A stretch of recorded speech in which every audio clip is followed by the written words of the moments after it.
Auzubillahiminash-shaytanir-rajim. Bismillahir-rahmanir-rahim. Dear students, Assalamu alaikum. How are you? Hopefully you are enjoying good health at your home. Dear students, today we are going to start our new chapter, the second last chapter of this book. और दो chapters रह गए थे जो कि Daniel साहब नहीं करवा सके. एक तो ये चैप्टर नंबर 14 का हाफ था और दूसरा चैप्टर नंबर 11 and 10. ठीक है. So today we are going to start chapter number 11, that is bioenergetics.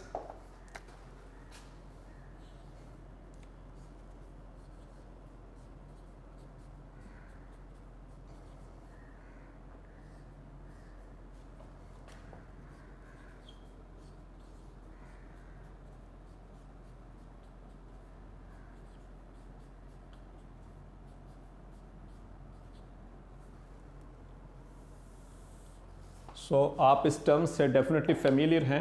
ठीक है. बायो एनर्जेटिक्स के हवाले से या आपने 9th-10th में भी ये टर्म पढ़ी थी और इसके अलावा आपने ब्रांचेस में भी इसी बुक में भी पढ़ी होंगी. ठीक है. सो इसको हम पहले डिफाइन कर लेते हैं. What is bioenergetics?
So dear students, हम इसको किस तरह से डिफाइन करते हैं?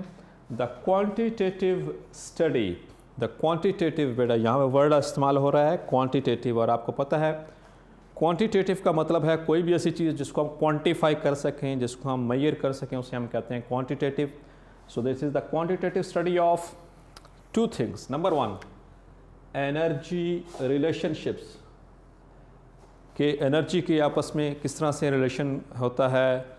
Solar energy, chemical energy, mechanical energy, etcetera etcetera.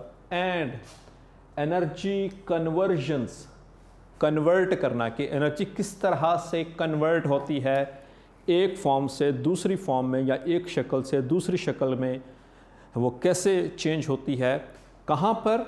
In the biological systems. Biological system मतलब कि कोई भी के लिविंग जो सिस्टम होता है उसके अंदर किस तरह से ये कन्वर्शंस होती हैं एनर्जी की, उसको कैसे हम क्वांटिटेटिवली स्टडी करेंगे. That is all what which is included in this bioenergetics, the important topic regarding the MCAT as well.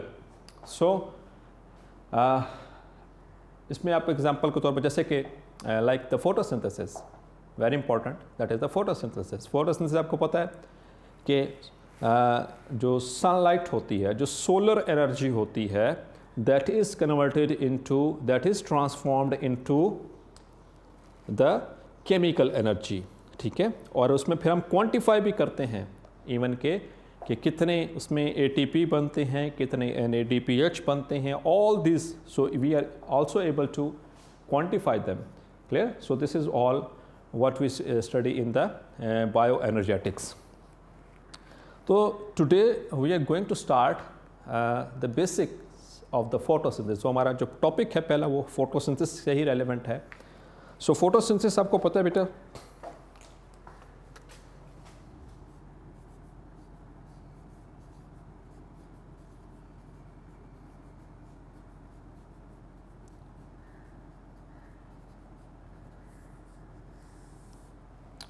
आप फोटोसिंथेसिस में क्या करते हैं बेटा?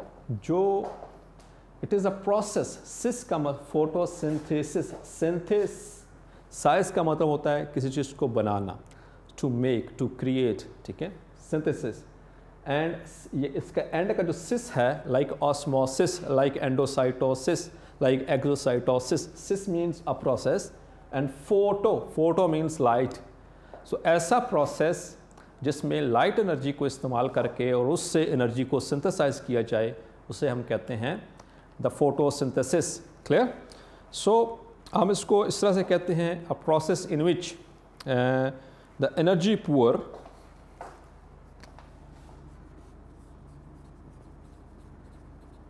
process in which energy poor यानी कि कम एनर्जी वाले, बहुत कम एनर्जी वाले inorganic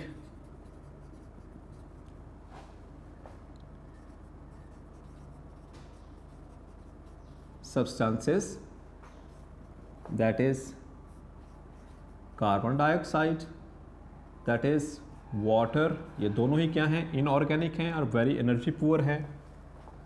substances are converted into energy rich organic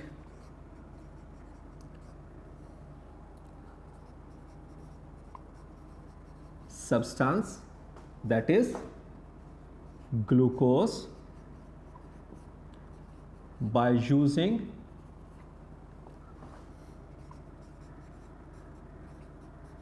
sunlight and chlorophyll. So this is a comprehensive definition regarding the photosynthesis, a process in which energy poor inorganic substance, energy poor and inorganic, यानी कि जो energy poor है कौन से inorganic substance है, जैसे carbon dioxide inorganic है, इसके अंदर कोई एनर्जी का कोई ऐसा वो कंपोनेंट्स नहीं है, ना ही वाटर के अंदर, इनको कन्वर्ट किया जाता है, तो कन्वर्टेड इनटू एनर्जी रिच, जिसके अंदर हाई एनर्जी हो, ज़्यादा एनर्जी हो, और organic, energy poor inorganic and energy rich organic substance, that is glucose, by using sunlight and chlorophyll. और आपको याद है इसके हम यहाँ पर इक्वेशन भी लिख देते हैं।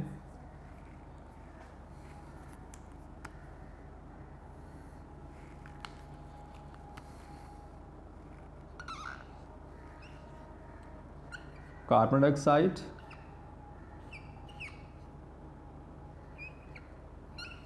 Plus water in the presence of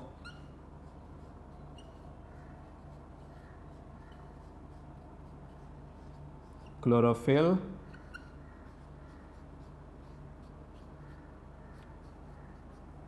and sunlight, C6 H12 and O6 plus oxygen plus water. Now we are going to balance this equation. So 6 carbon hydroxide molecules, 12 water molecules, they will give 1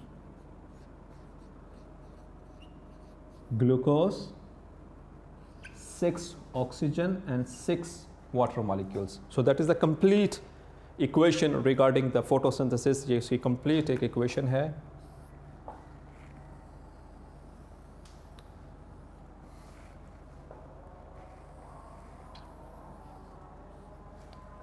so dear student, यहाँ पर देख सकते हैं आमतौर पर हमने देखते हैं कि यहाँ पर ग्लूकोज के साथ ऑक्सीजन होती है और ऑक्सीजन के साथ वाटर हम यूजुअली नहीं देखते।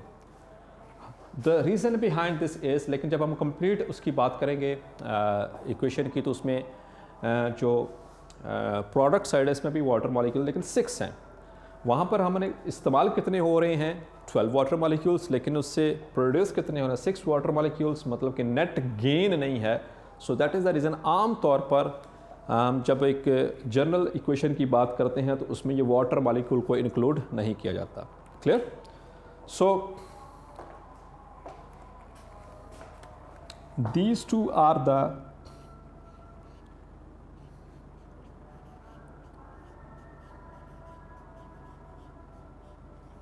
reactants carbon dioxide and water,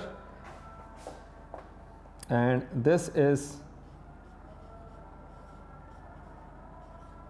the product, and these are the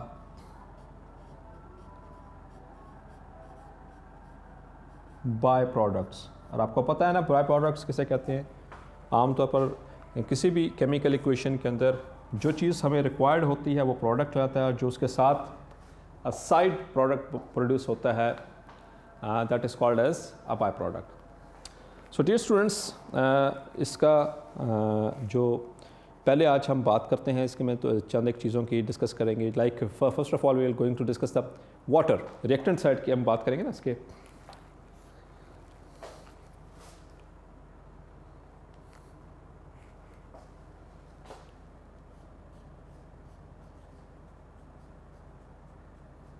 water of photosynthesis।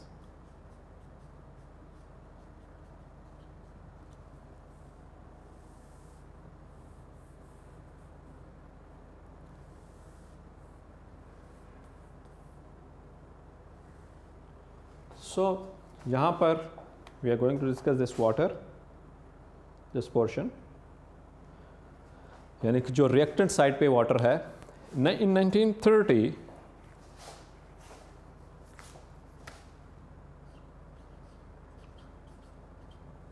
एक साइंटिस्ट था by the name of van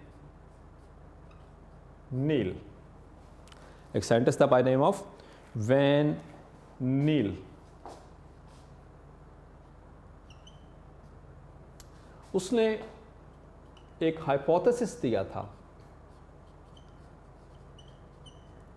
उसने एक हाइपोथेसिस दिया था कि जो रिएक्टेंट साइड पे वाटर होता है। अब देखें, लुक एट दिस, यहाँ पर कार्बन डाइऑक्साइड के अंदर भी ऑक्सीजन मौजूद है ये, और वाटर के अंदर भी ऑक्सीजन मौजूद है, यानी कि ये दोनों क्या हैं, ऑक्सीडाइजिंग एजेंट्स हैं, और यहाँ पर ये रिड्यूस हो जाते हैं इनटू ग्लूकोज। सो ये जो सी ऑक्सीजन, वैन नील का हाइपोथेसिस ये था कि ड्यूरिंग फोटोसिंथेसिस जब वाटर मॉलिक्यूल स्प्लिट होता है तो उसके स्प्लिट होने से प्रोड्यूस होती है ऑक्सीजन। यहाँ पर प्रोडक्ट साइड में ये जो सी ऑक्सीजन है ये कहाँ से प्रोड्यूस हो रही है, by the splitting of water molecules. ठीक है, तो ये इसका हाइपोथेसिस था। फिर उसके चंद अरसे के बाद इन 1940s उसकी दिहाई में इसके जो सी हाइपोथेसिस था इसको वेरीफाई किया गया, क्योंकि at that time the scientist were able to synthesise artificial the isotopic form of oxygen, the heavy. आमतौर पर आपको पता है कि जो ऑक्सीजन होती है वो जो नेचुरल ऑक्सीजन है that is O16, that is natural, ये कुदरती तौर पर O16 होती है। लेकिन इसी का एक आइसोटोप है O18। आइसोटोप का पता ही है डेफिनेटली आपको। ऐसे केमिकल एटम्स या ऐसे एटम जिनका मॉलिक्यूलर और जिनका एटॉमिक नंबर सेम हो लेकिन मैस डिफरेंट हो, उसे आइसोटोप्स कहा जाता है। तो this is again oxygen and oxygen. तो ये जो सी फॉर्म है ये वाली, that was synthesised in the artificially in the labs by the scientist. फिर उन्होंने इस जो हाइपोथेसिस दिया था वैन नील ने, उसको वो उन्होंने जो है वो प्रूफ करने की कोशिश की थी। अब उसमें उन्होंने दो ग्रुप्स बनाए।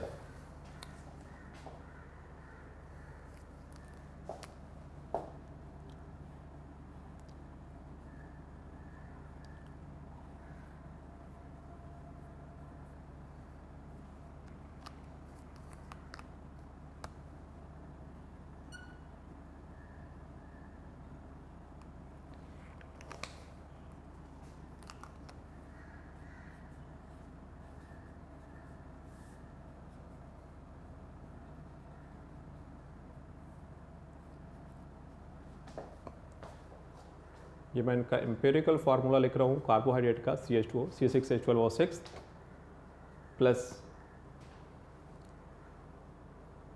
Water plus oxygen.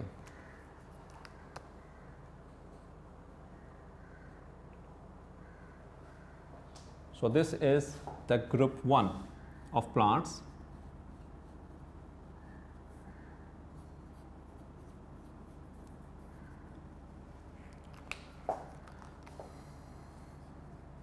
Let me complete the equation, then I will go let you understand.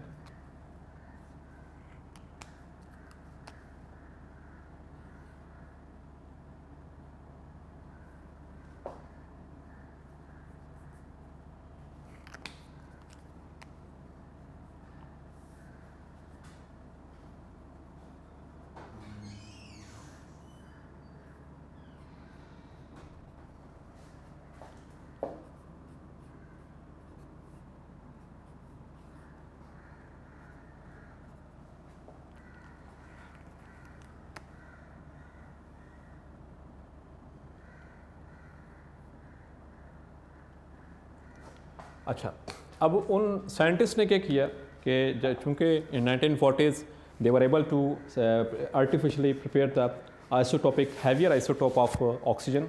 उन्होंने एक तो वाटर प्रोड्यूस किया इन द लैब जिसमें कि नॉर्मल ऑक्सीजन की बजाय O16 की बजाय O18 को इस्तेमाल किया, लेकिन कार्बन डाइऑक्साइड की जो ऑक्सीजन थी वो नॉर्मल ही रखी जैसे कि नॉर्मल होती है, और इसमें वो फोटोसिंथेसिस करवाई गई।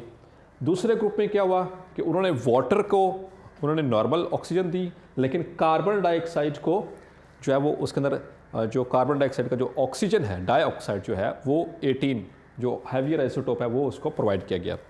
अब ये दोनों रिएक्टेंट्स हैं, फोटोसिंथेटिक रिएक्टेंट्स हैं। तो जब इनके प्रोडक्ट्स बने तो पता ये चला कि जो ग्रुप 1 है एक्चुअली उसमें से जो ऑक्सीजन बनी थी दैट वाज O18, यानी कि O18 कहाँ पर हमने इस्तेमाल किया था? वाटर के अंदर, ठीक है। और उससे जो ऑक्सीजन बनी वो भी क्या थी? O18। इट मीन्स कि जो फोटोसिंथेटिक रिएक्टेंट वाटर है, वाटर की वजह स्प्लिट होने से क्या बन रहा है? ऑक्सीजन लाइब्रेट होती है। But in the second group जब उन्होंने वाटर के अंदर ऑक्सीजन नॉर्मल वो 16 रखी, लेकिन कार्बन डाइऑक्साइड के अंदर वो आइसोटॉपिक हैवियर आइसोटोप उसके साथ कंबाइन कर किया और उनको they allow to do the photosynthetic process. तो उसमें एक तो जो शुगर बनी उसके अंदर था डिटेक्ट हुआ, और दूसरा जो वाटर बना उसके अंदर डिटेक्ट हुआ, यानी उसमें जो ऑक्सीजन थी वो नॉर्मल ऑक्सीजन ही थी 16, दैट वाज नॉट 18। तो इन दोनों ग्रुप्स के इस नतीजे पे पहुँचे। द रिजल्ट वाज दैट कि एक्चुअली जो ऑक्सीजन प्रोड्यूस हो रही है यहाँ पर कार्बन डाइऑक्साइड और वाटर के रिएक्ट करने से जो ऑक्सीजन प्रोड्यूस हो रही है that is produced by the splitting of water molecules. तो पानी के स्प्लिट होने से ऑक्सीजन बनती है, और यही हाइपोथेसिस था वैन नील का जो कि उसने 1930 में किया था, but due to unable to form the isotopic forms, वो सिंथेटिक हैवियर आइसोटोप नहीं बने थे तब तक लैब्स के अंदर, तो वो प्रूफ नहीं कर सके। तो उसके बाद फिर 1940 के अंदर ये उसको बाकायदा तौर पर फिर प्रूफ किया गया कि वाटर ही एक्चुअली रिस्पॉन्सिबल है फोटोसिंथेसिस का, जिसकी वजह से वो ऑक्सीजन प्रोड्यूस हो रही। एक तो अच्छा, अब जब वाटर स्प्लिट होगा इंशाल्लाह आगे चल के डिटेल में देखेंगे भी, जब वाटर स्प्लिट होता है तो उससे एक तो बनेगी oxygen, half molecular oxygen plus 2 hydrogen atoms, और ये हाइड्रोजन एटम्स हैं ये अपने इलेक्ट्रॉन्स को लूज करेंगे and they become hydrogen ions. और ये जो से हाइड्रोजन आयंस हैं they are used further photosynthesis के ही अमल में आगे चल कर डिटेल से पढ़ेंगे। These are used to convert NADP into NADPH2, that is nicotinamide adenine dinucleotide phosphate।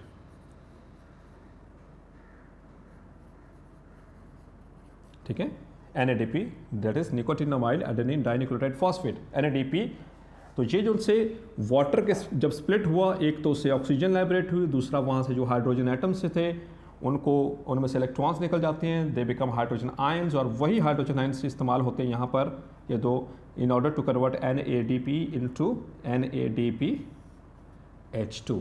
ठीक है, ये आगे चल के इंशाल्लाह डिटेल में हम देखेंगे कि इनका क्या फंक्शन है फोटोसिंथेसिस के वाले से। तो यहाँ तक स्टूडेंट्स होपफुली आपको क्लियर हो गया, ठीक है।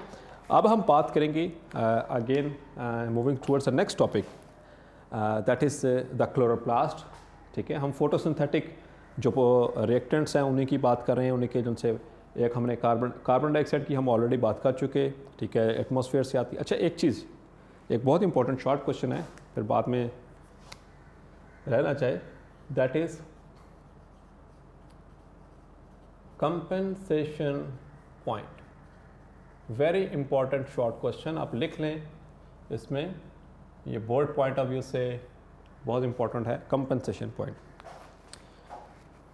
During the dawn and dusk. Dawn and dusk का मतलब ये है कि जब अभी सुबह सुबह सूरज तुलू हो रहा होता है और जब सूरज गरूब हो रहा होता है, ठीक है।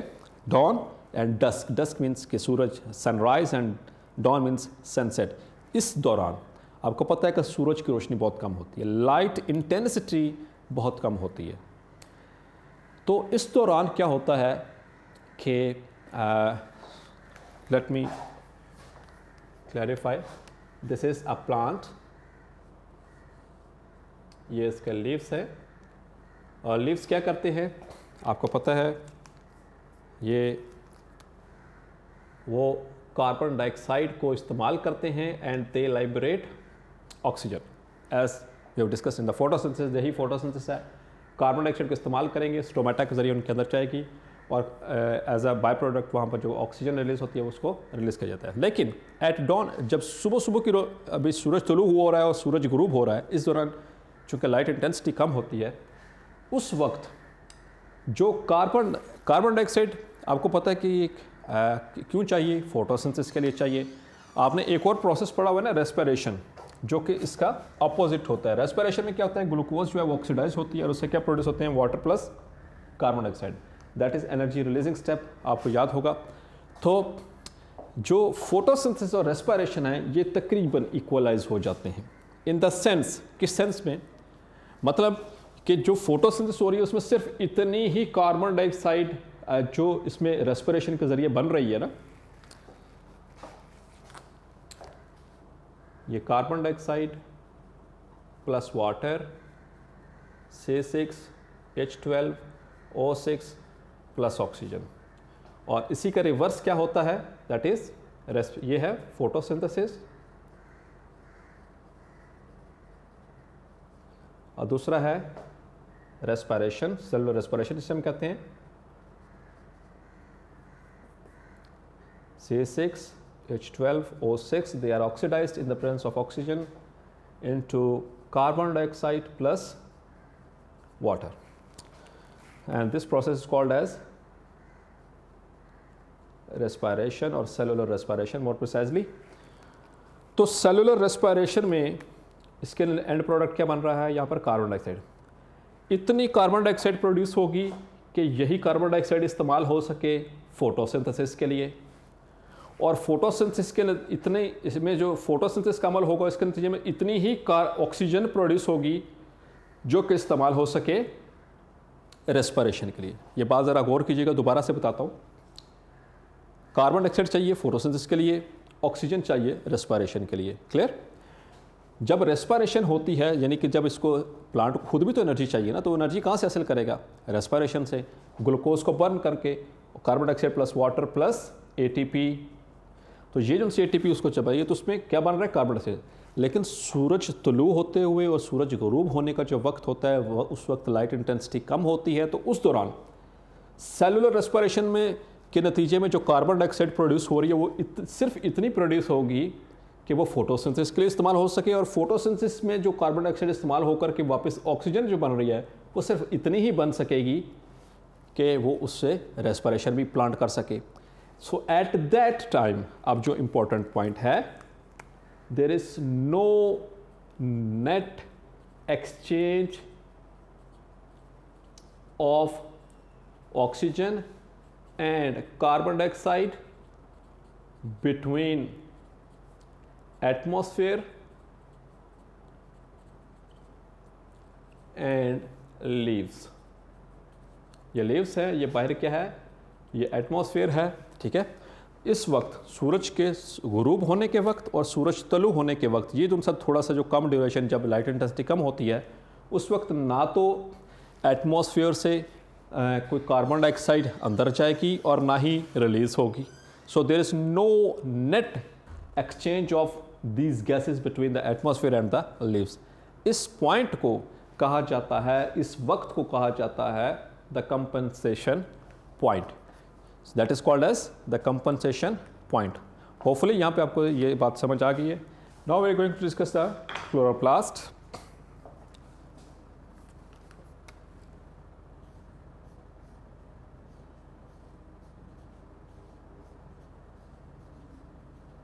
वन बाय वन हम इन सारी चीज़ों को डिस्कस करेंगे। तो यहाँ पर थी क्लोरोप्लास्ट, और क्लोरोप्लास्ट दैट इज़ आपको पता है that is basically A type of plastid. आपने पढ़ा हुआ था चैप्टर नंबर 4 के अंदर पढ़ा है। क्लोरोप्लास्ट क्या, it is a type of plastid, और ये कैसी प्लास्टिड है which imparts green colour to the plant. जो प्लांट्स के अंदर, जो पौधों के अंदर आपको जो ग्रीन हिस्सा नज़र आता है, चाहे उसके वो स्टेम है, चाहे उसकी वो लीव्स हैं, चाहे उसके वो शूट्स हैं, तो किसी भी जो भी हिस्सा ग्रीन है that is due to the chloroplast. Clear. अब जो क्लोरोप्लास्ट होती है that is present in, it is a plastid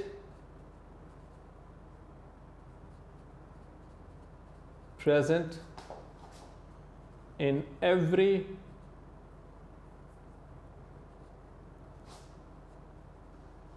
green part of plant, but अब जो यहाँ पर एक important MCQ है,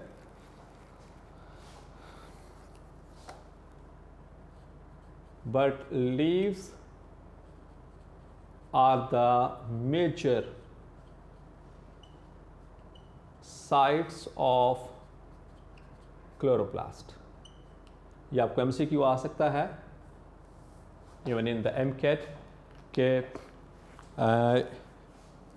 जो प्लांट के अंदर, जैसे मैंने बताया, जो भी ग्रीन हिस्सा नज़र आ रहा है वो सारा का सारा, उसमें क्या, उसके अंदर क्या चीज़ है, उनके अंदर क्लोरोप्लास्ट तो होती है। लेकिन सबसे जो मेजर साइट है क्लोरोप्लास्ट, मेजर साइट का मतलब जहाँ पर सबसे ज़्यादा होगी क्लोरोप्लास्ट, वो कौन सी जगह है, दे आर द लीव्स। अच्छा, लीव्स के हवाले से अब देखें ज़रा कि लीव्स में कितनी होती है।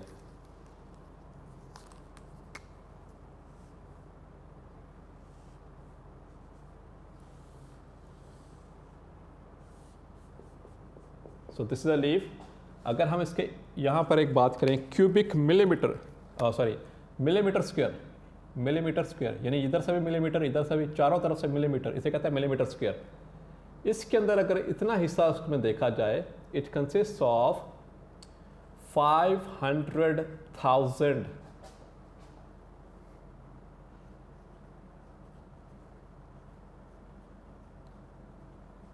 क्लोरोप्लास्ट पर millimetre square of a leaf. 500,000 मतलब कि 5 लाख, मतलब कि हाफ मिलियन, मिलियन होता है 10 लाख का, तो हाफ मिलियन 5 लाख, तो 5 लाख 500,000 क्लोरोप्लास्ट मौजूद होते हैं लीफ के 1 मिलीमीटर स्क्वायर के हिस्से के अंदर। क्लियर। और लीफ का आपको स्ट्रक्चर पता है बेटा, याद होगा आपको, उसके अंदर ऊपर, अगर इसी को अगर हम डिटेल से देखेंगे तो एक रफ से स्केच बता देता हूं। ये लीफ का ट्रांसफर सेक्शन है।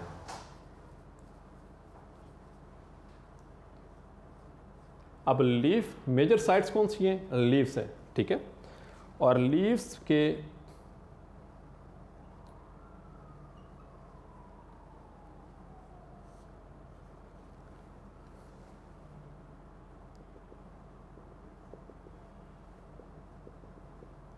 ये जो से आपको डॉट्स नज़र आ रहे हैं, ये सारे क्या हैं, दीज आर द क्लोरोप्लास्ट। और ये लीफ का ट्रांसफर सेक्शन मैंने दिखाया आपको, ये वाला हिस्सा क्या कहलाता है, अपर एपिडर्मिस, और ये है मेसोफिल टिश्यू और मेसोफिल लेयर।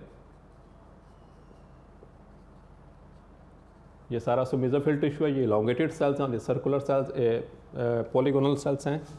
और इसके नीचे ये है लोअर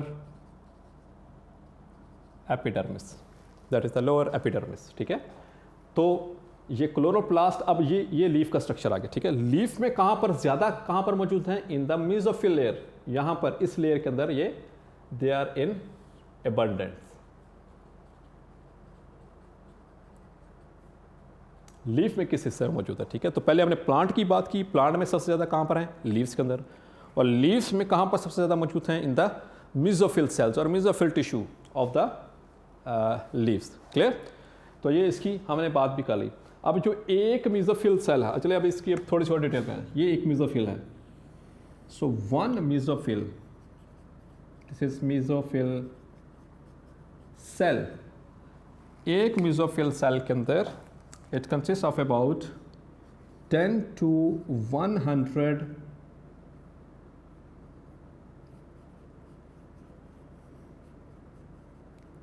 क्लोरोप्लास्ट। ठीक है, 10 से 100 क्लोरोप्लास्ट मौजूद हो सकते हैं एक मेसोफिल सेल के अंदर। So that's was what I wanted to tell you. पहले हमने प्लांट लेवल पे बात की, प्लांट में सबसे ज़्यादा कहाँ पर है? लीव्स के अंदर। लीव्स के अंदर कितना है? 1 मिलीमीटर स्क्वायर के अंदर 5 लाख। अच्छा, लीव्स के अगर लीव्स में देखेंगे तो लीव्स में कहाँ पर ज़्यादा मौजूद हैं क्लोरोप्लास्ट? मेसोफिल लेयर के अंदर। मेसोफिल लेयर में बात किया, एक मेसोफिल सेल की बात करेंगे तो एक मेसोफिल सेल के अंदर कम से कम 10 और ज़्यादा से ज़्यादा 100 क्लोरोप्लास्ट मौजूद होते हैं। ठीक है, बाकी क्लोरोप्लास्ट का स्ट्रक्चर बेटा आपको पता है, आपने चैप्टर नंबर 4 में भी पढ़ा था। डबल मेम्ब्रेन बाउंडेड ये स्ट्रक्चर होता है इस तरह से। आउटर मेम्ब्रेन इसकी स्मूथ होती है, इनर मेम्ब्रेन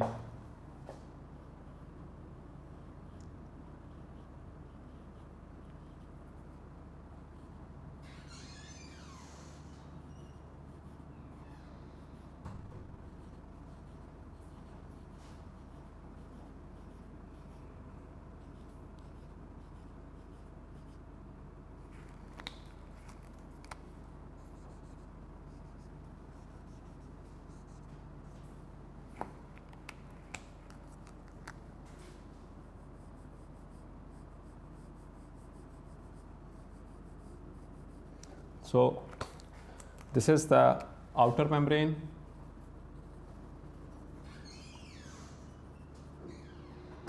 और ये इसकी inner membrane, और inner membrane जो होती है वो fold होती है into disc like structures। ठीक है, डिस्क की तरह की थाली नुमा फ्लैट स्ट्रक्चर्स होते हैं, इनको हम कहते हैं these are called as thylakoids। These are called as thylakoids। ये एक thylakoid है, और ये thylakoid वैसे भी डिस्पर्स होंगे यहाँ पर इनकी। अब इनमें से हम इसके ये देख रहे हैं एक क्लोरोप्लास्ट का स्ट्रक्चर डिटेल के अंदर। ठीक है, एक क्लोरो। अब इसमें इस तरह से भी हो सकते हैं, या फिर ये ऐसे कॉलम्स की शक्ल में भी हो सकते हैं। They are also present in the form of column. ये क्या, इसे क्या कहते हैं? हम कॉलम कहते हैं। ठीक है, इस कॉलम को कहते हैं ग्रेनम।